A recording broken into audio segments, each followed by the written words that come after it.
calendar year 2025, and let's start off with the income tax reforms that we saw in budget that was announced, where tax on income up to 12 lakhs was completely exempted.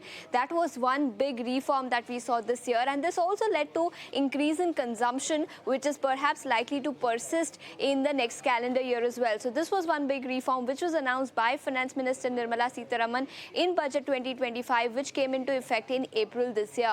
Apart from that, another big reform that aided consumption was GST rate rationalisation, which came to only 3 rate structure with 2 principal rates at 5% and 18% and 40% rate for sin products. So we simplified the GST structure. In fact, GST on 99% products was also reduced, and hence that aided consumption in the year gone by.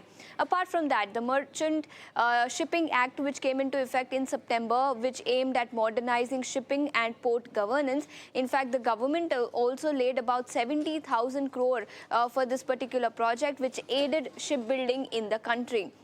We also had 4 labor codes that were unified and notified in November this year. 29 complex codes were then consolidated into just 4 labor codes, and this was also a big reform that we saw this year. Quality control norms, which impacted several sectors from steel to defense, several sectors were impacted on account of this, and compliance was removed for 76 categories across sectors. So this was another reform that impacted several sectors, and it also improved and made import of several goods into the country easier.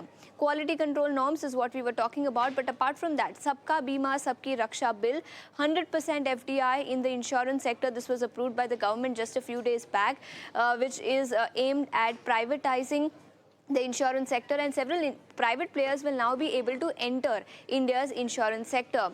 Shanti bill, which primarily opened atomic sector for private participation, and the nuclear energy reform that we are expecting in this sector. So yes, a whole host of reforms that we saw in calendar year 2025, but clearly at the top of the list was income tax reform and GST rate rationalization, which is likely to have an impact on consumption, which will continue in calendar year 2026 as well.